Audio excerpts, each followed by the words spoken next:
বিশাল চর। এই চরের মধ্যে একটা বালুর কি পরিমাণ মূল্য আছে? বালুর একটা কণার কি পরিমাণ দাম থাকতে পারে?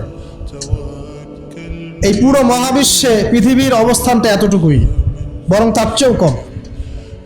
পুরো মহাবিশ্বে পৃথিবীর অবস্থান এর চাইতেও কম, যতটুকু একটা বিশাল চরের মধ্যে একটা বালুর মূল্য।